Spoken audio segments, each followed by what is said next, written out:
Hi everyone, we're here today at the Mount Flora Regional Museum to announce the winners of the 2020 History and Heritage Awards.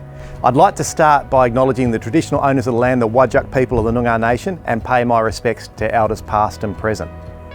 The city of Stirling has a really rich and diverse history, from thousands and thousands of years back to our traditional ancestors, and now celebrated through the rich multicultural demographics throughout the city of Stirling. And it's the gifts of that past that give us the pleasures of today. And what I'd like to do is thank all of the individuals and those community groups who've put in submissions for these awards and made this such a fantastic contribution for us to be able to assess. Shortly I'm going to go inside with the Deputy Mayor Biannual and we're going to announce the winners of this year's awards. So thanks again, and we'll see you inside shortly.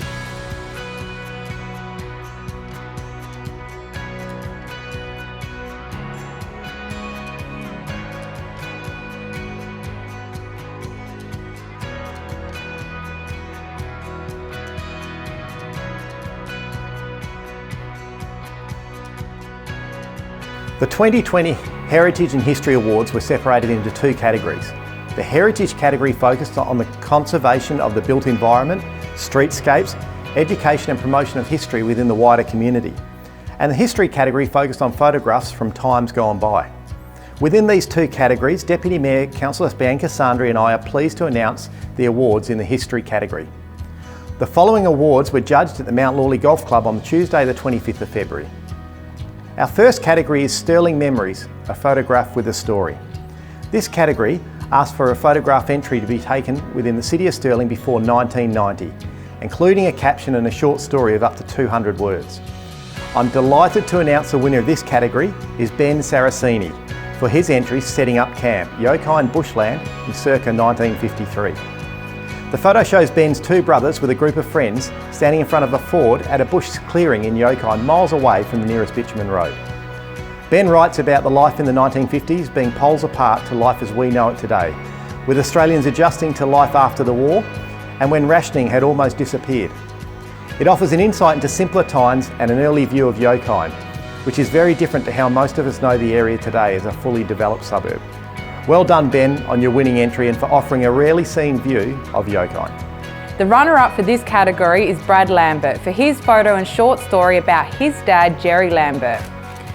The photo shows Jerry Lambert in the late 1940s or early 1950s crossing 7th Avenue in Inglewood dressed in his 40s clothing. The photos show homes in Inglewood which are still standing in Carrington Street today, and the lack of cars are a reflection of the times. Thanks, Brad, for your excellent entry and story. The second category is the History category. We asked the community to submit a photo with a caption of 20 words or less. The winning entry belongs to Giuseppe Delonzo, who shared a photo of himself walking to his first day of school at St Kieran Primary School in February 1959. The photo captures a rarely seen view of Hutton and Hector Streets in Osborne Park, with no traffic in sight and vast open space. The photo illustrates the early school uniforms and photo case, and little Giuseppe is clearly very proud to be on his way to his first day of school. Well done, Giuseppe, for this great photo and caption.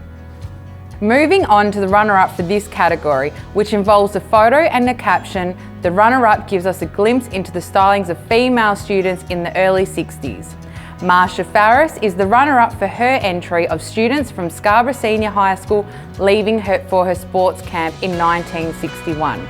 The photo shows some of the students smiling in their school blazers, wearing hats and what looks like a windy day. The background shows the old Scarborough High School, which was demolished amid a great deal of community discussion. Thanks, Marsha, for sharing this photo of these girls eagerly awaiting for their upcoming school camp. And now to the Youth Award category, which asks 16 to 18-year-olds to take a photo of a building, place or event in the city of Stirling and write up to 150 words on why it is special to them. Our winning entry is quite clever, as at first glance it appears to be a vintage photo, but on closer inspection it is actually taken on an iPhone. Congratulations to Livia Manginoni, who snapped a photo of 1953 hot rod outside her family home in Manoora. Livia's explanation of the photo points out that the older car dates the photo and made her think about how it would have been like to grow up without modern technology such as iPhones, TV and other devices. Livia wonders whether life before technology was more family orientated and wholesome, filled with family picnics, open air cinema and hand churned ice cream. Thanks Livia for your winning entry, which offers an insightful point of view through a young person's eye, reflecting on what life would have been like without the technology of today. Finally, I'm delighted to announce the runner-up for the youth category, from Miranda Paper Talk, who captured a photo and a story about the importance of Mirrabooka Softball Complex. Showing a photo of Miranda and her teammates in the under-17s representing WA, she talks about what this sport has brought to her over the past 10 years.